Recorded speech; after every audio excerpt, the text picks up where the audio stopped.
So when you look at page 173 in your reveal book, that was a perfect square. So look and see how we worked that out, and we also did the check at the bottom. So try to do it, and then we'll work through it together. Okay, so this left side here is a perfect square trinomial. And remember we said yesterday that if b over 2 squared equals c, it is a perfect square.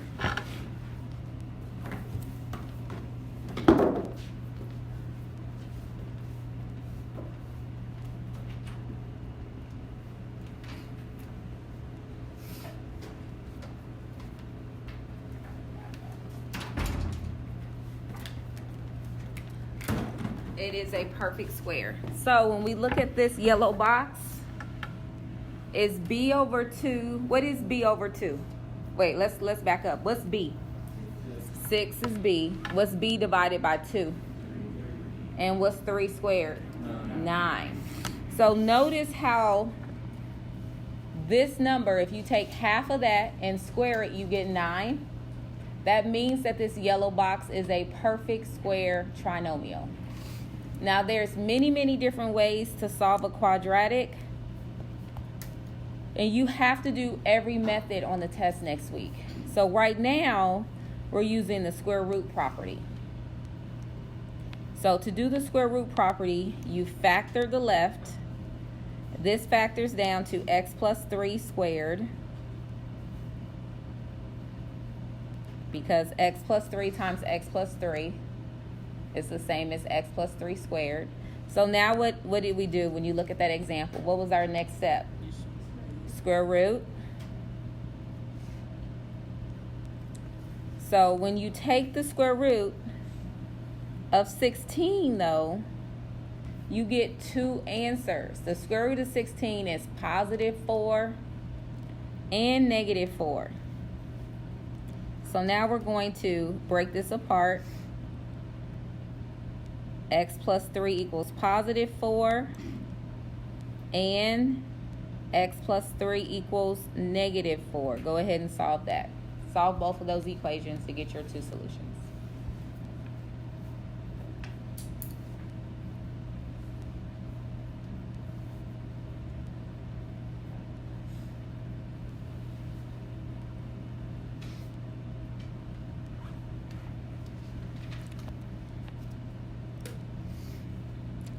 So your first solution would be x equals positive 1.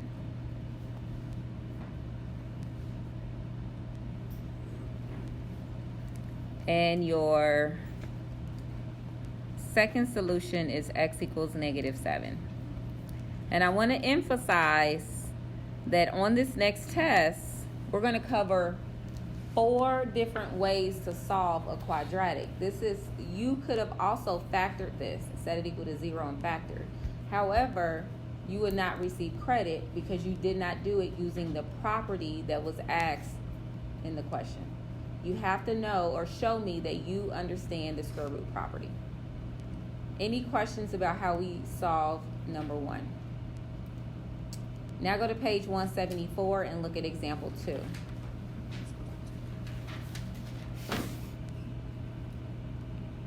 So we're going to do the same thing. We're going to solve this.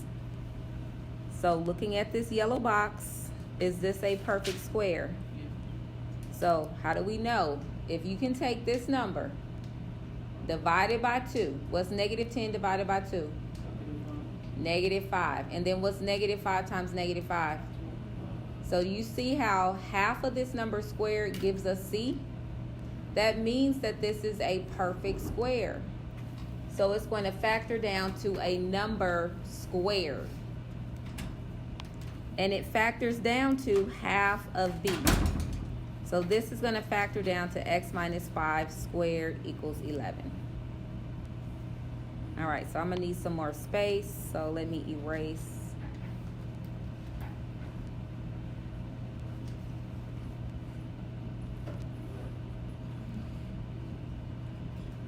So we get x minus 5 equals 11.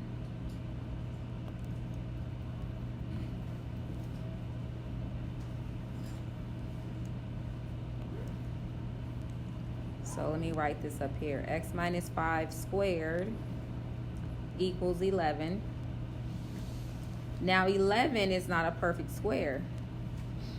So that means that we have x minus 5 equals plus and minus the square root of 11. So we're going to break this apart. X minus 5 equals positive square root of 11. X minus 5 equals negative square root of 11. 11 cannot be simplified, so all you can do is add that 5 over. And when you add it over, it becomes 5 plus root 11.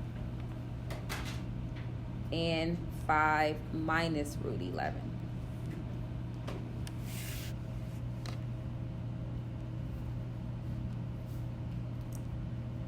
So I'm going to show you how to write this as a decimal in your calculator. If you're using one of the yellow calculators, go ahead and type in your calculator 5 plus root 11.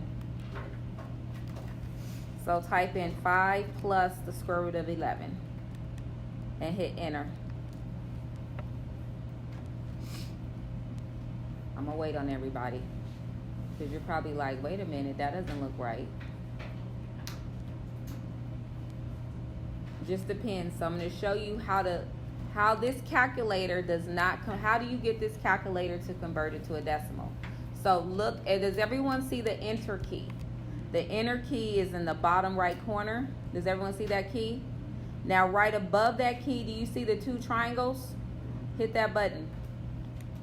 That is the button that converts it to a decimal. So what did you get for your decimal? To 3 decimal places. Would it be 3.16 or 3.17? So x equals 8.317. Now I want you to do the same thing. Type in 5 minus the square root of 11. And again, you have to hit that key to change it to a decimal.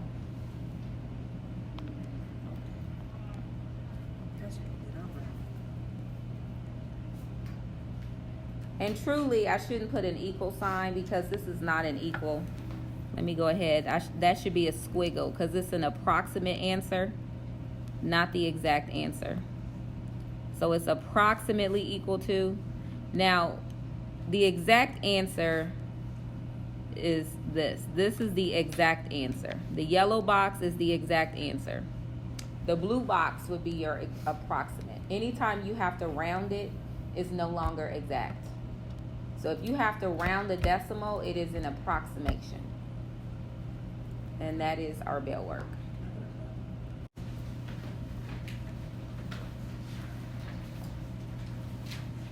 And we're going to complete the square when a is not 1.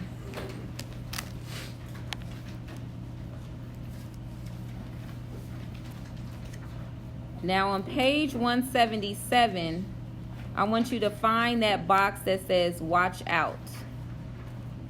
There's a blue box with an important note off in the left or in the right margin of page 177.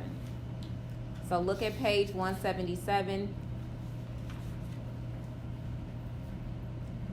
Can somebody tell me or read that? What does that say? Watch out, the coefficient of the x2 term must be 1 before you can complete the square. Right, so the coefficient of x squared has to be 1 before you can complete the square. So that's why, for this example, we're going to start by dividing everything by 4.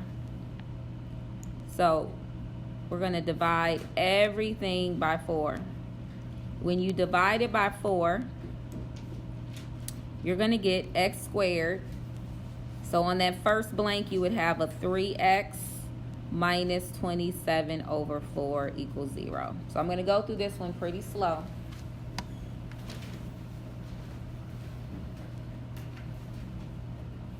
So we have to divide everything by 4 because we need that coefficient to be 1.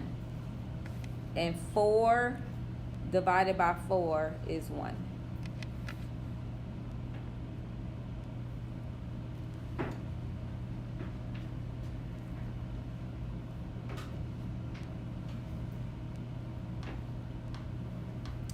Step number 2 for this method is to add C, which in this case is negative 27 over 4. So I'm going to add that across the equal sign. And that's why on that third line it says x minus 3x equals, go ahead and put a positive 27 over 4 on that blank.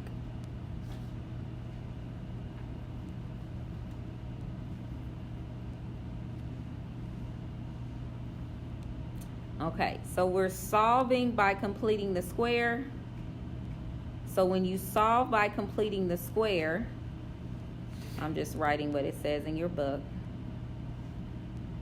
We have to add to both sides. You're going to add b over 2 squared.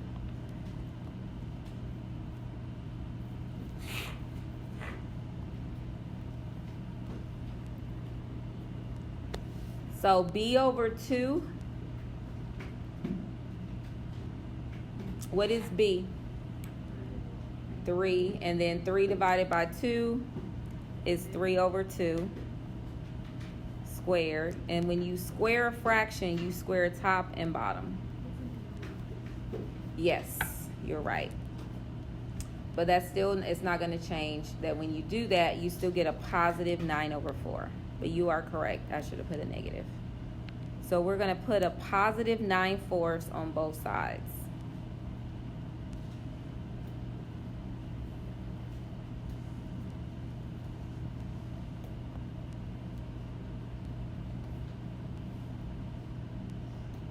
So this factors down to x minus 3/2. So we have two fractions that we have to add, but they have a common denominator. So go ahead and add 27 over 4 plus 9 over 4.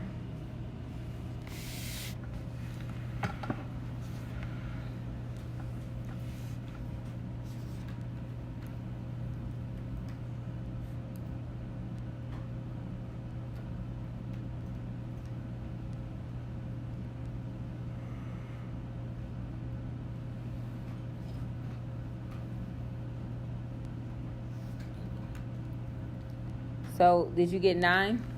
Okay. So now you're going to take the square root of both sides. And that's why in your book it says x minus 3/2. Notice the parentheses went away. And that equals plus or minus what? What is the square root of 9? 3. Plus or minus 3. All right, so from here, I'm going to break it apart. I know the book doesn't really do that part. Or they do, but they flip it. So, but it doesn't matter. You get the same answer. So x minus 3/2 equals positive 3.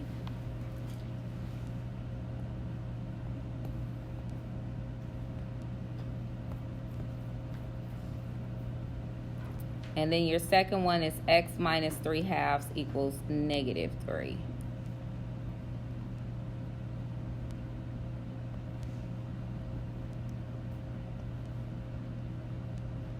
Now I do realize that we may not want to deal with the fraction, so you can also say x minus 1.5 equals 3.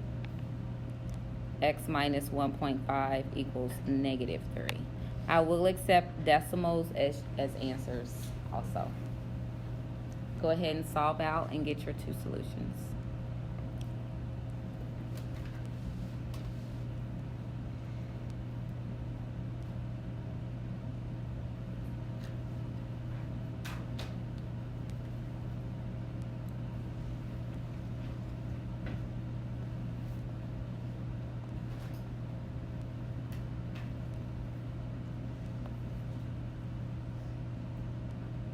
So x equals 9 over 2 or 4.5 would be your first solution.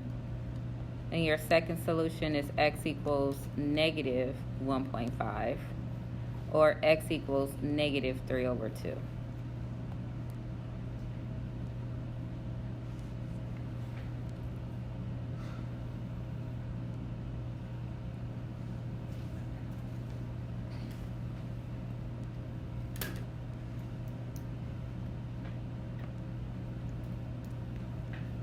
So for the end of class, we're going to focus on examples, changing an equation from standard form to vertex form, and then we're going to do the last two questions in homework 19 together.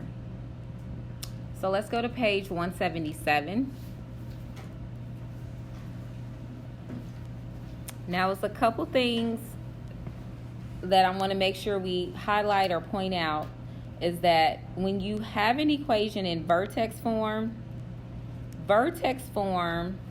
is critical because it will identify your vertex. Now, can you also write that if A is positive, if A is greater than 0, that means that A is positive,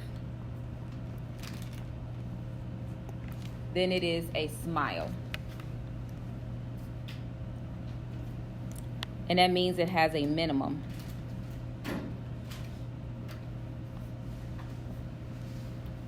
But if A is less than 0, which means it's negative,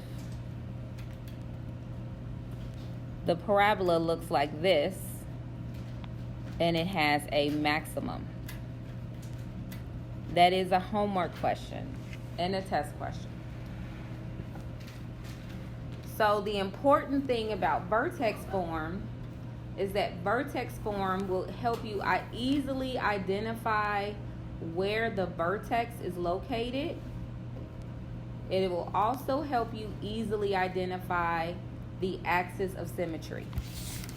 So looking here in this equation for vertex form, does everyone see this? Put a box around this. Just remember that your vertex is always located at HK, and the axis of symmetry, which is that vertical line, that's X equals H. H is always inside and it's always the opposite. So we're going to look at the number in front to figure out if it's a smile or a frown. The vertex is HK and the axis of symmetry is H.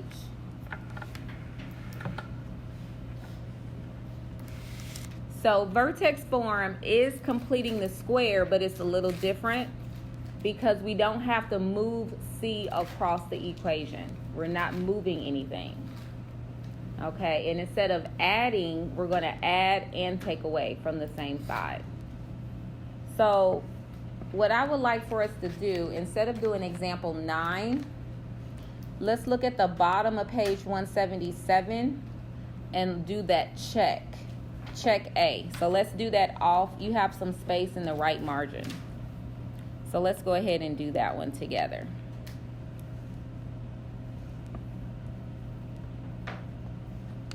So let's look for that check, and then we'll start our homework. Okay, so at the bottom where it says y equals x squared plus 8x minus 3, does everyone see that? Yes.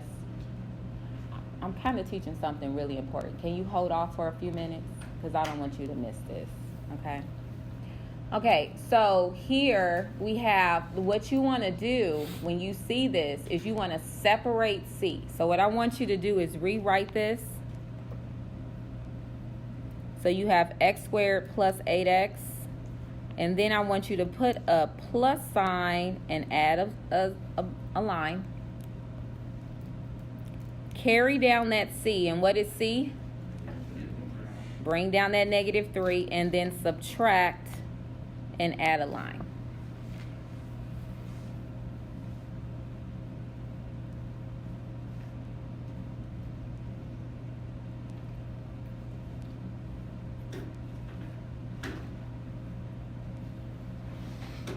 So you have to add the number and take it away. So instead of just adding it on both sides, we're on the same side. We have to keep it balanced. In order to keep an equation balanced, because we don't want to change the equation, we're just rewriting this, because this is in standard form. We want to write it in vertex form. Because if it's in vertex form, then we can easily identify the vertex, the max, the min, and the axis of symmetry. So the number that goes on that blank is always going to be b over 2 squared. So I want you to look at this equation. What is your b value? 8. Now 8 divided by 2 is what? 4. And what's 4 squared? 4 times 4? 16. So put a 16 on both of those blanks.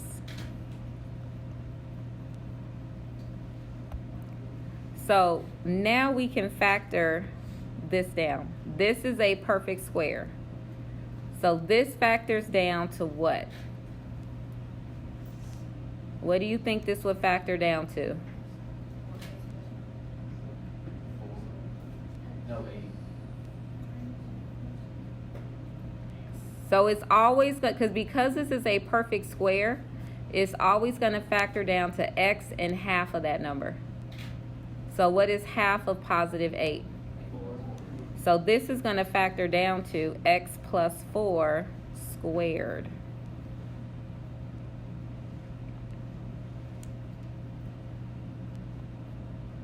Now, let's figure out what our k value is. To find the k value, go ahead and put this in your calculator. Take -3 minus 16. Thank you. Yes. Thank you. So what's -3 minus 16? 19. -19. So that would be your k value. So now this is in vertex form. This is vertex form.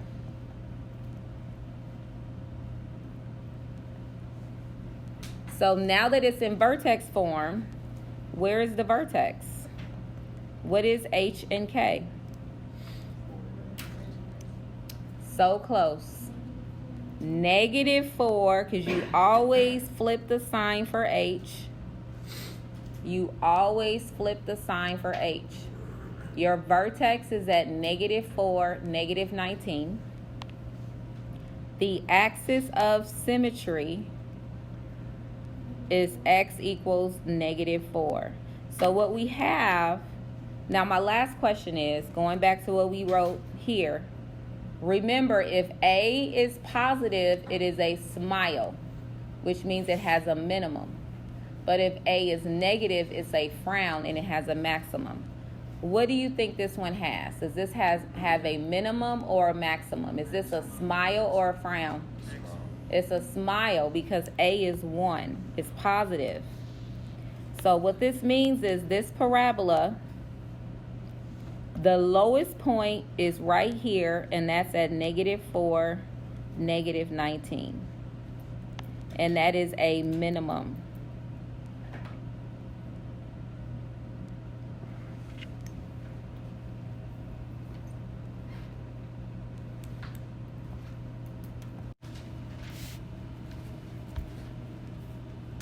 So when you look at question number 44, question 44 says, write each function in vertex form, find the axis of symmetry, find the vertex, and tell me if it's a max or a min. Okay, so let's get started. When you see this on the test, the first thing I want you to do is rewrite it. And I want you to add a space. So we have y equals x squared plus 2x.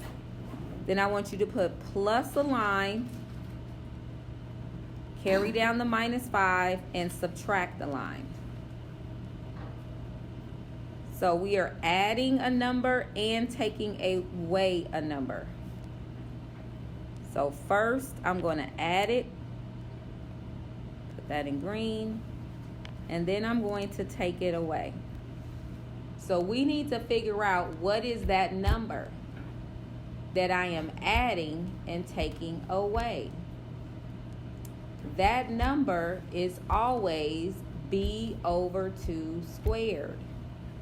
So that's something that you probably want to have somewhere in your notes. It is b over 2 squared. It is in your book.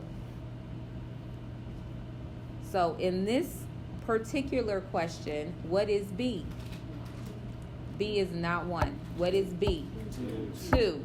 What's 2 divided by 2? And what's 1 times 1? So I want you to add a 1. We're adding a 1 and we're subtracting a 1.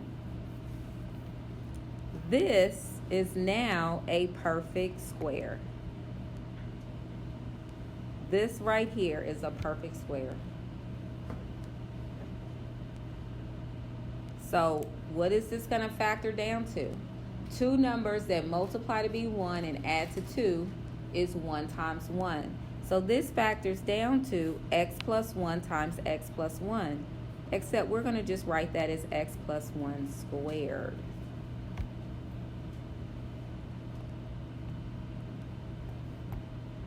Now, we need to figure out k. To find k, we're going to put this in our calculator. We're going to take -5 and subtract 1.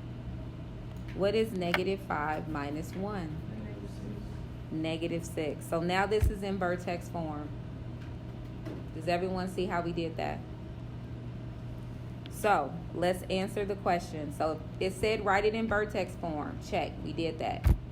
Axis of symmetry. What would you tell me on the test? So no, so axis of symmetry, you just gave me the answer for the vertex. And then for you can't just say -1. You have to, it has to be an equation. It would be x equals -1.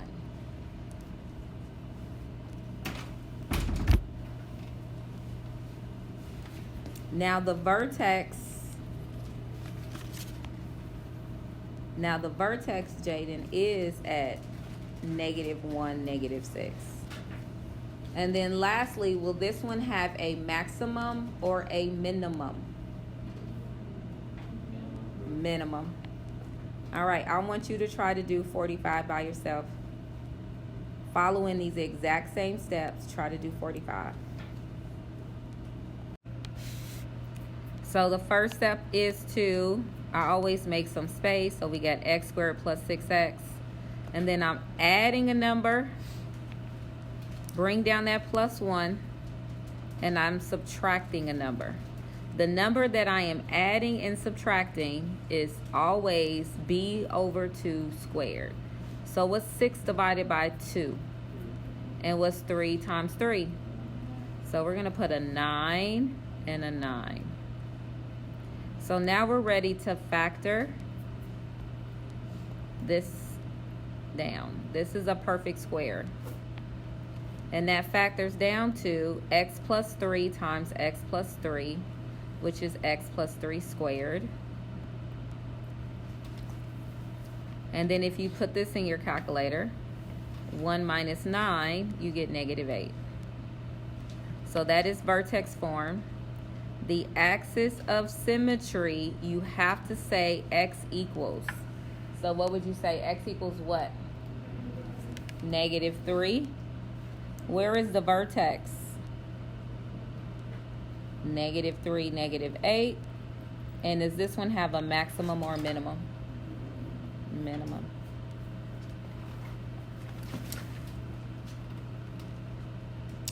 Thank you so much for your attention and time. I greatly appreciate that.